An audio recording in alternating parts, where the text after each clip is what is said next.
Party అధికారంలోకి వస్తే గనక ఈ రేషన్ కార్డు అలాగే రేషన్ కార్డుతో అనుసంధానమైన కొన్ని పథకాలకు ఆయన కోత పెట్టబోతున్నారు అని చెప్పి తెలుస్తుంది. దీనికి సంబంధించి కార్యాచరణ కూడా రూపొందించబోతున్నారు అని చెప్పేసి అర్థమవుతుంది. సో ఆ నివేదిక ఏంటి, అందులో ఇంకా ఎలాంటి విషయాలు బయటపడ్డాయి అనేది మనం చూద్దాం. చూద్దాం ఒకసారి డీటెయిల్ గా. మరొక ఛాన్స్ ఇస్తే జగన్ ఏం చేస్తారు? ఈ ప్రశ్నకు సమాధానం దొరికింది. మళ్లీ అధికారం అప్పగిస్తే వార్తలతో పాటు పథకాల్లో భారీగా కోతలు తథ్యం. సిద్ధం అంటూ ఎన్నికల ప్రచారం చేస్తున్న జగన్మోహన్ రెడ్డి తాను రెండోసారి అధికారంలోకి వస్తే రేషన్ కార్డులు వాటితో ముడిపడిన పథకాల లబ్ధిదారులకు కోత పెట్టేందుకు ఇప్పటికే రంగం సిద్ధం చేసుకున్నారు. దేశంలోనే అత్యంత ప్రతిష్టాత్మకమైన మేధో పరిశోధన సంస్థ సెంటర్ ఫర్ పాలసీ రీసెర్చ్ నివేదిక సాక్షిగా బయటపడిన విషయం ఇదే.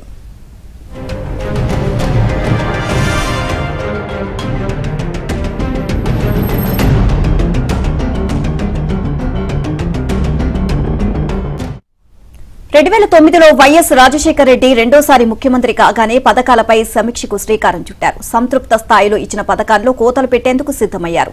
ఇప్పుడు వైఎస్ జగన్మోహన్ రెడ్డి కూడా అచ్చం ఇలాగే ఆలోచిస్తున్నారు. రెండోసారి అధికారంలోకి రాకముందే కోతలకు రంగం సిద్దం చేశారు. ఆయన అనుకున్నది అనుకున్నట్లు జరిగితే ఏకంగా 23 లక్షల రేషన్ కార్డులు రద్దయినట్లే. వాటితో పాటు కార్డులతో ముడిపడిన పథకాలు దూరమైనట్లే.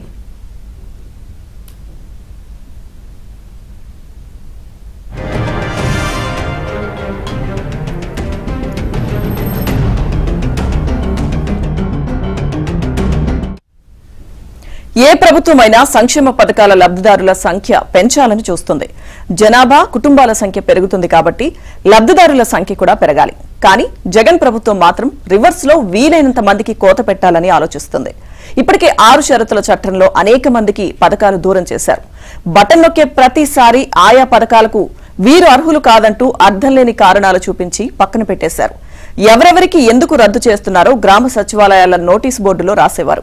ఇలా 10ల్లో 100ల్లో లబ్ధిదారుల సంఖ్యను తగ్గించడం వల్ల పెద్ద ఉపయోగం లేదని జగన్ భావించినట్లుంది. అందుకే స్కీముల్లో లీకేజ్ అరికట్టడం అనే బాధ్యతను సెంటర్ ఫర్ పాలసీ రీసెర్చ్ అనే సంస్థకు అప్పగించారు. అది కూడా ఏడాదిన్నర కిందటే. ఈ సంస్థ జనవరిలోనే నివేదిక అందించింది. అధికారంలోకి వచ్చిన మొదట్లోనే ఈ పని చేసి ఉంటే దీనికి ప్రాధాన్యం ఉండేది కాదేమో. కానీ ఎన్నికల ముందు లీకేజీపై దృష్టి పెట్టడం గమనార్హం. అంటే రెండోసారి అధికారంలోకి వస్తే ఆ వెంటనే పథకాలకు కోతలు పెట్టాలన్నదే జగన్ ఉద్దేశమని ఇట్టే అర్థమవుతుంది.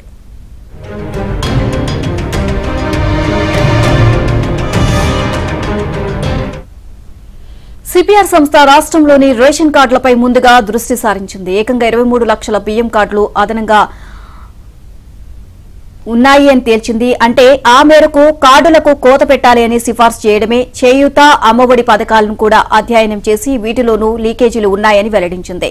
గ్రామ వార్డు సచివాలయాల వద్ద ఉన్న డేటాబేస్ ఆధారంగా ఈ అధ్యయనం చేసినట్లు ఆ సంస్థ పేర్కొంది. అంటే జగన్ అధికారంలోకి వచ్చాక కొత్తగా ప్రభుత్వంలోకి వచ్చిన ఉద్యోగులు సేకరించి రూపొందించిన డేటాబేస్ ఇది. మొత్తం తెల్ల రేషన్ కార్డులు డేటాను రాష్ట్రంలోని 1.65 కోట్ల కుటుంబాలతో పోల్చి చూశాం.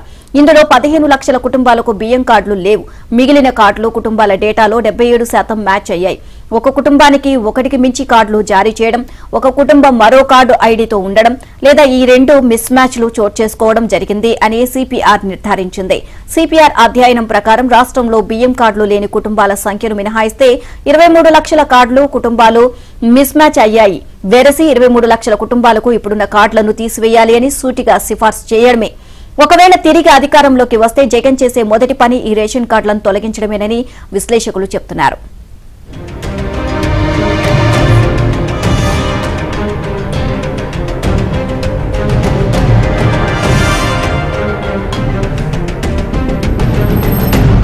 చూపించారు.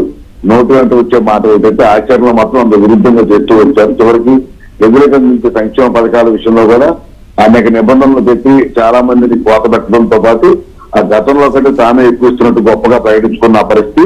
చివరికి రేపు ఎన్నికల నేపథ్యంలో ఇప్పుడు దాదాపు 23 లక్షల కార్డులు తొలగింపు కార్యక్రమాన్ని విద్యాస్పూర్వకంగా నిలిపివేసినట్టు కూడా తాజాగా వెల్లడైంది. ఎన్నికల నోటిఫికేషన్ రాకుండా ఉంటే దాదాపు 23 లక్షల కార్డులు కూడా తొలగించి ఉండేవారని కూడా చెప్తా ఉన్నారు. ఈ ఎన్నికల్లో లబ్ధి పొందేందుకు దాన్ని అసలు విషయాన్ని మరుగులు పెట్టి తామంతా గొప్పగా చేశామని విస్తృతంగా ప్రచారం చేస్తున్నట్టు కూడా చెప్తా ఉన్నారు. రేపు ఒకవేళ జగన్మోహన్ రెడ్డి ఇప్పటికే అధికారంలోకి రారని అన్ని సర్వేలు చెప్తా ఉన్నాయి. ప్రజల్లో కూడా తీవ్ర వ్యతిరేకత వ్యక్తం అవుతా ఉంది. రేపు వారు అనుకున్న విధంగా అధికారంలోకి వచ్చే లెక్కైతే 23 లక్షల వైట్ కార్డులను పూర్తిగా తొలగించి తద్వారా పేదలకు అందించే సంక్షేమ పథకాలు కావచ్చు, ఇతర సేవలు కావచ్చు అన్ని కూడా పూర్తిగా నిలిపివేయాలని కూడా జగన్మోహన్ రెడ్డి నిర్ణయించడం కూడా స్పష్టంగా అర్థమవుతుంది. దీనికి సంబంధించి సిపిఎం ఇప్పటికీ అధ్యయనం చేసిన ఆ నివేదికలు కూడా ఆ వెలుగులో తీసుకురాకుండా దాచిపెట్టినట్టు కూడా తెలుస్తా ఉంది. అయితే దీనికి సంబంధించి ఇప్పటికే ఆ ప్రజలు కూడా తీవ్ర ఆగ్రహంతో ఉన్నారు. ఎందుకంటే మొదటి నుంచి జగన్మోహన్ రెడ్డి అన్ని విధాలా కూడా పూర్తిగా ప్రజలను మోసం చేశారు. ఏ ఒక్క పథకం నుంచి కూడా పూర్తి స్థాయిలో అమలు చేయకుండా ఉద్దేశపూర్వకంగానే ఆయన ఇబ్బందులు పెడుతూ వచ్చిన పరిస్థితి కనిపిస్తుంది. ఎందుకంటే ఈరోజు జగన్మోహన్ రెడ్డి ప్రభుత్వం ఊరిపై పేద వర్గాల నుంచి సంపన్న వర్గాల వరకు అందరూ తీవ్ర ఆక్షేపణ వ్యక్తం చేస్తా ఉన్నారు. ఈ నేపథ్యం ఇప్పటికైనా కూడా ఆ ప్రజలు ఈ 23 లక్షల కార్డులకు సంబంధించి కూడా చర్చ నడుస్తున్న నేపథ్యంలో వచ్చే ఎన్నికలు తప్పకుండా అతను గెలుపు లేకుండా బుద్ధి చెప్తాను కూడా చాలా మంది చెప్తున్న పరిస్థితి కనిపిస్తుంది. నీలిమ. Thank you Prasad.